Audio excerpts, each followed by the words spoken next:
Hello बच्चों। बच्चों हम आपसे 2-3 दिन पहले मिले थे जब हमने 10th स्टैंडर्ड के लिए एक लेक्चर हमने स्टार्ट किया था आपके chapter electricity. Okay, due to some work हम उस कंटिन्यूटी में नहीं ले पाए, 2-3 दिन का गैप आ गया। Very sorry for that. I hope that you all are good at your home, staying at your home and doing your studies. So अभी अपन क्या करते हैं, उस चैप्टर को हल्का सा रिकैप करते हैं बिकॉज 2-3 दिन का गैप आ गया और फिर वहां से हम इसको आगे स्टार्ट करते हैं। हमने लास्ट टाइम आपको समझाया था, तो इंट्रोडक्शन दिया था कि हमने क्या किया था कि इंट्रोडक्शन अबाउट इलेक्ट्रिसिटी, फिर हमने आपको समझाया था चार्ज क्या होता है, पोटेंशियल क्या होता है। ओके, तो हमने चार्ज में आपसे बताया था कि charge is denoted by Q and Q is equal to I T, where Q is charge, I is current and T is time. Okay, तो यहां से हमने उस दिन आपको डिफाइन करके दिखाया था कि चार्ज कैसे डिफाइन कर सकते हैं, चार्ज के यूनिट क्या है। सी, चार्ज के यूनिट क्या होते हैं, अगर आपको मैं दोबारा से पूछूं, charges in Coulomb's, current is in amperes, this is time. Okay, time जो है दैट इज इन सेकेंड्स। तो हमने वहां उसने आपको बताया था charge is said to be 1 coulomb if 1 ampere of the current flows through it for 1 second, then charge is said to be 1 coulomb. Okay, so potential क्या होता है? It is the amount of charge available at certain point is called potential. तो उस दिन हमने जो सबसे important चीज आपसे डिस्कस की थी, अगर आपको याद होगा कि जो प्रॉपर्टीज ऑफ मैंने आपसे चार्ज की डिस्कस की थी, उसमें एक इंपॉर्टेंट चीज क्या थी। लेट्स सपोज हमारे पास में कंडक्टर है, point A and B. Okay, point A पर एक चार्ज है विच इज कॉल्ड Q1 और पॉइंट बी पर एक चार्ज है विच is called Q2 and the difference जो इनके बीच का है दैट इज R। ओके, तो अब इसमें जो प्रॉपर्टीज मैंने आपसे बताई थी कि क्या है चार्ज की properties. So it is a force. क्या होता है कि जो सेम टाइप ऑफ चार्ज है they repel each other and opposite they attract each other.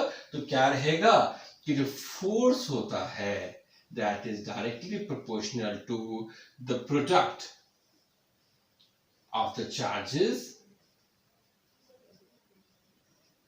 and inversely proportional to the square of the distance between them.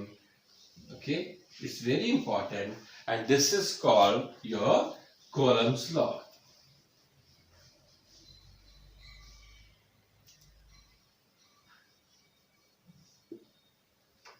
So it's a bit recap of our last lecture. आज हम लोग बात कर रहे हैं कि what is potential difference. देखिए, कोई भी चीज आप देखते हैं वो कैसे काम कर रही है। हम कहते हैं कि हमारे घर पर और कुछ नहीं, छोटा सा सेल है। सेल में क्या रहता है, हम कहते हैं कि एक सेल है। ओके, अब सेल में क्या है, एक उसके एंड है जिसपे एक नॉब सी बनी है।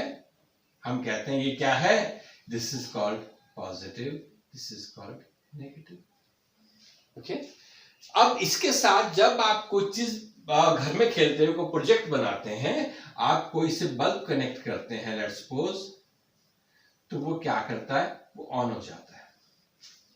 ओके, कुछ टाइम के बाद में आप एक चीज कहते हैं यार अब ये सेल काम नहीं कर रहा।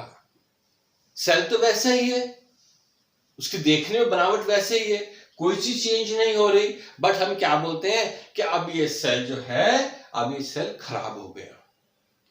अब क्या चीज हुई कि पहले वो चल रहा था, वही शेप, वही सब कुछ, वही लुक, लेकिन अब वो सेल काम नहीं कर रहा। ये चीज जो है, इस चीज को अगर मैं आपको बताऊं, ये चीज है potential difference. The difference of charges, the difference of charges between two points is called your potential difference. अब ये पोटेंशियल डिफरेंस जो है, ये कई चीजों पर डिपेंड कर सकता है, ठीक है ना। अभी क्या है कि पोटेंशियल डिफरेंस जो है, अगर मैं आपसे कहूं है क्या पोटेंशियल डिफरेंस, दोबारा से एक चीज कंसीडर करते हैं। Let's suppose we have a metal conductor. मैं मेटल की बात क्यों कर रहा हूं? Because metal are conductors. मैंने आपसे कहा था एक कंडक्टर होता है, एक इंसुलेटर होता है। कंडक्टर क्या होता है? Through which current can pass. All the metals, they are negatively charged, so there is a flow of electrons. So metals are conductors, and non-metals like your rubber etc., okay, they are insulators. Current cannot pass through the insulators. Okay, हमने कहा कि एक वहां पर conducting wire है A to B, इस पर यहां A पर कुछ चार्ज है। लेट्स सपोज हमने कहा भी यूनिट्स, 10 यूनिट्स क्या लेता हूं मैं इसको ना, विद सर्टेन टाइम। ओके, हमने इसको एक सर्किट को ऑन किया और यहां से कुछ चार्ज की मूवमेंट स्टार्ट हुई टुवर्ड्स बी। ठीक, अब ये सारे का सारा चार्ज 10 यूनिट्स का 10 यूनिट्स ही मूव नहीं कर पाया। रीजन क्या है? एक एग्जांपल लेके समझिए इसको, और अच्छे से एग्जांपल लेके समझते हैं।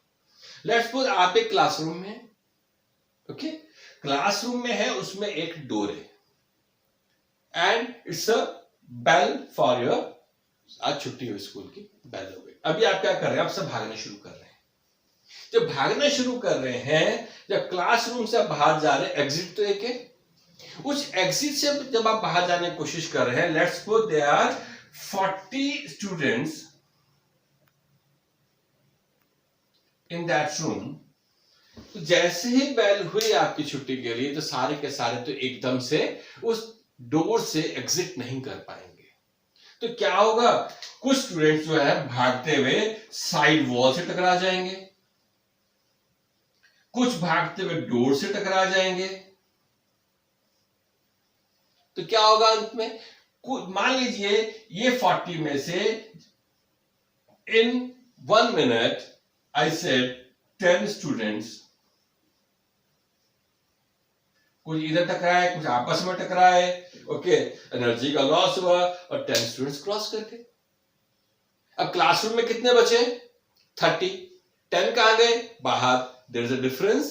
40 में से अब 30 और 10 हो गया, so it makes a difference. Other समझने के लिए आप मान लीजिए this is called potential difference. Okay, तो यहां पे क्या है? दो पॉइंट के बीच का जो गैप है, the difference between the difference of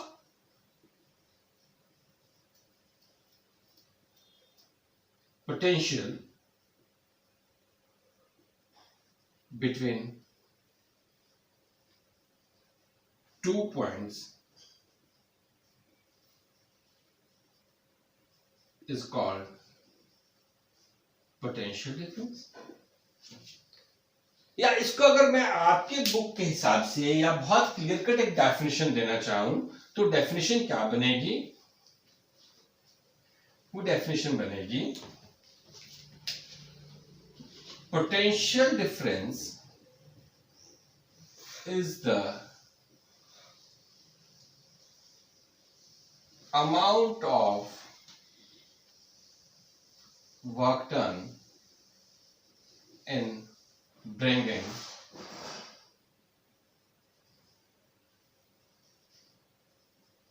one unit of charge from one point to another in an electric field.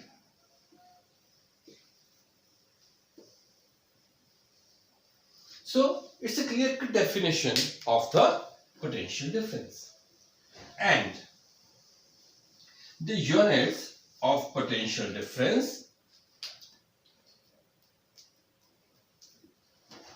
are volt. इसका वोल्टेज भी बोलते हैं कभी कभी, बिल्कुल लेमन वोल्टेज कहते हैं.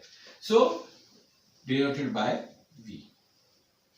ओके, तो हमने आपसे क्या कहा, this is the amount of work done. So हम इसको कैसे लिख सकते हैं, V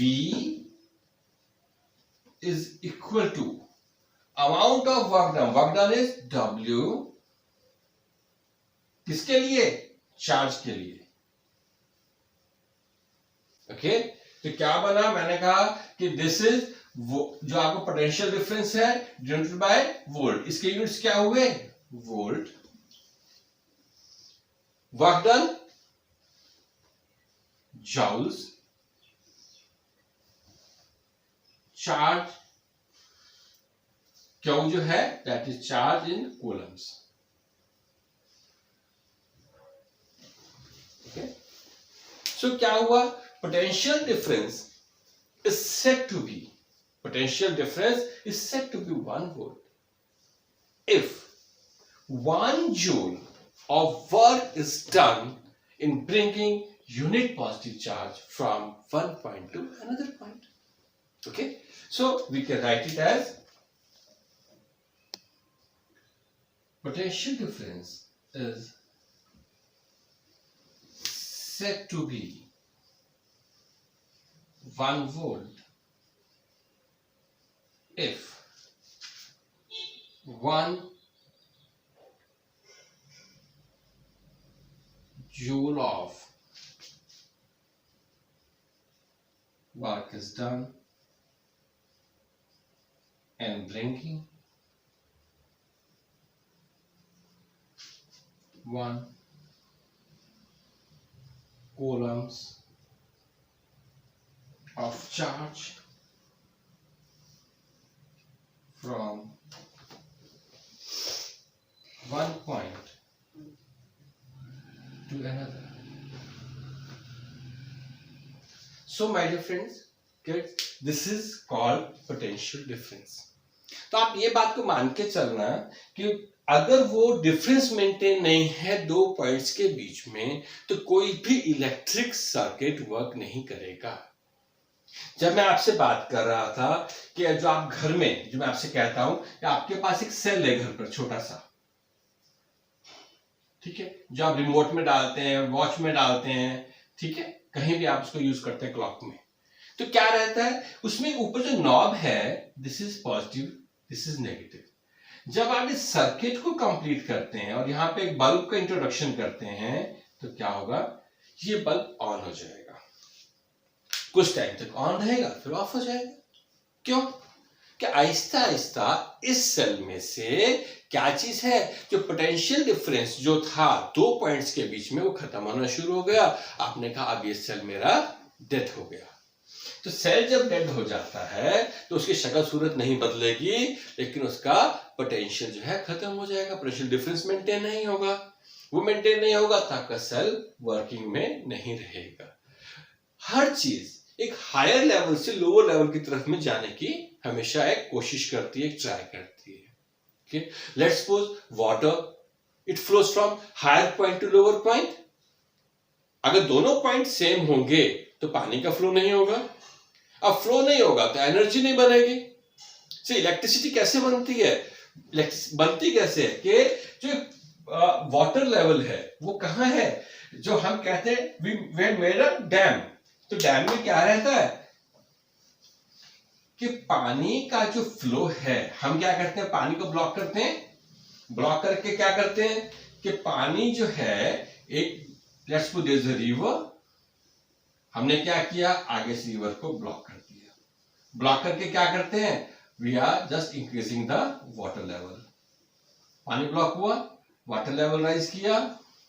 राइज करने के बाद क्या हुआ, अब ये पानी इतने ऊपर से, जो पहले कितना था, इतनी हाइट पे था, अब इतनी हाइट से पानी ऊपर से नीचे की तरफ बहेगा. Okay, they are turbines, okay, which will move. How it will move, with the energy of the water, because this is called अभी हम डिस्कस जब करेंगे एनर्जी वाले चैप्टर में, this is called potential energy.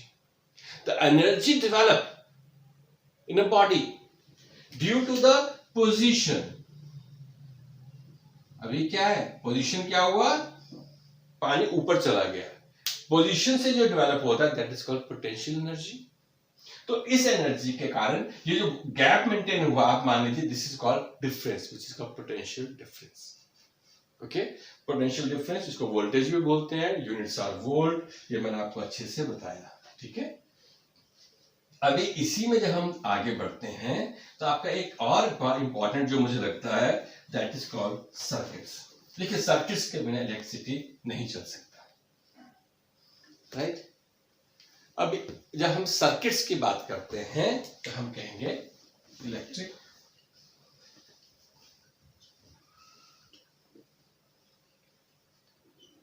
Circuit. Electric circuit क्या है? Electric circuit is nothing, it is basically a closed path.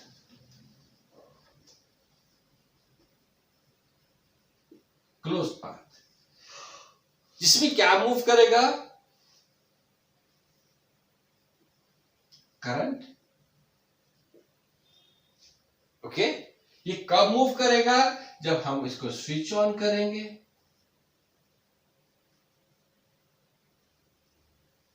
So electric circuit क्या है?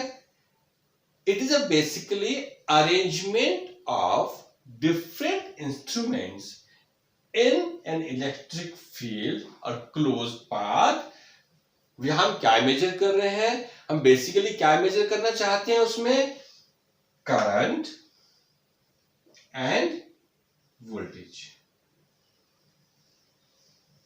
तो हम ये दो चीजें उसमें हम मेजर करते हैं. अभी मैं एक इलेक्ट्रिक सर्किट एक बना नहीं रहा हूं. ओके, उस बनाने से पहले कुछ आपको बेसिक टर्म्स बताऊं जो वहां पर हम यूज करने वाले हैं. ओके, वहां क्या क्या चीजें इस्तेमाल होंगी. एक बहुत सिंपल आपको दिखेगा, एक इस टाइप से jointer which is called a wire. Because wire is always needed in an electric circuit. Wire कैसी है ये? Is it rubber? No, it is of metal. Why? Because metal is conductor. तो हमें एक तो ये चीज चाहिए सर्किट के लिए. दूसरा क्या चाहिए? हमें चाहिए एक प्लग. अपने घर पर देखते हैं आप, इस कॉल्ड प्लग और स्विच. देखिए, जब इस शेप में सर्किट में बना है तो it is open plug, open switch. अगर मैं इसी को यहां बीच में डॉट लगा दूं, ओके, ये हो गया क्लोज्ड.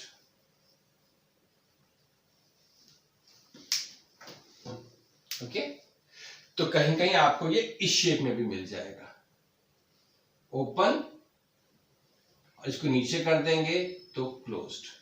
ओके, फिर और क्या लगता है इसके अंदर? इसमें एक चीज और लगेगी friends, that is called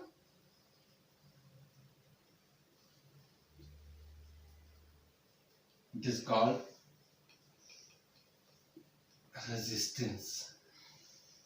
resistance, ठीक है. रेजिस्टेंस क्या हुआ? आपने हमेशा इंग्लिश का वर्ड है, ठीक है. रेजिस्टेंस मतलब किसी चीज को रोकना, किसी चीज को अपोज करना, दैट इज कॉल्ड रेजिस्टेंस. अब इतना सा लर्न रखिए, इसकी डेफिनेशन आपको बताऊंगा. रेजिस्टेंस क्या है? सर्किट के अंदर क्या रहेगा? It means resistance is one of the operators which resist the movement of the current. Okay? फिर अगर हम इसको ऐसी शेप दे दें,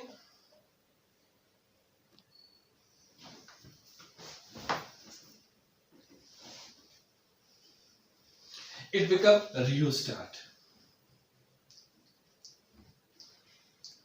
इसको हम rheostat भी बोल सकते हैं या इसको हम बोलते हैं वेरिएबल रेजिस्टेंसेस. जहां में एक सर्किट में डिफरेंट टाइप के रेजिस्टेंस चाहिए हो तो हम वेरिएबल रेजिस्टेंस यूज करते हैं, that is called rheostat. Okay, अभी थोड़ा ऊपर इसको लिखते हैं।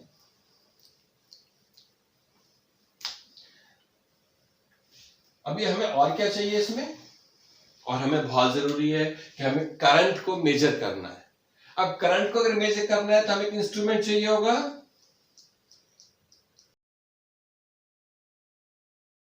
विच इज कॉल्ड एमीटर। एमीटर क्या करता है, ये ऑलवेज हम कहां अप्लाई करेंगे, सीरीज में। अभी इसको भी आप थोड़ा सा दिमाग में रखिए, क्लियर करूंगा सीरीज क्या होता है, पैरेलल क्या होता है। The ammeter is always connected in series. It measures current. Okay? फिर हमने क्या करना, पोटेंशियल डिफरेंस, उसको जो हमने मेजर करना है, we measure it from a meter which is called voltmeter. Okay? तो यहां पर क्या है ये, it is connected in parallel. ये क्या कर रहा है, ये पोटेंशियल डिफरेंस या वोल्टेज को मेजर करता है। फिर एक और चीज आएगी इसमें, which is shape G. G is called galvanometer. See, galvanometer क्या है, ये भी करंट को करता है, बट ये क्या कर रहा है, ये मेजर नहीं करता। ये क्या करता है, डिटेक्ट। ये डिटेक्ट करेगा, मेजर नहीं करेगा। तो before we are moving to electric circuit, just remember these terms, so that जब हम इलेक्ट्रिक सर्किट की बात करें तो आपको ये टर्म्स पता होंगी, तो when we will connect in the circuit आपको दिक्कत नहीं लगेगी। Okay, just do it. Then the next lecture we will do electric circuit as well as the Ohm's law. Okay, thank you very much.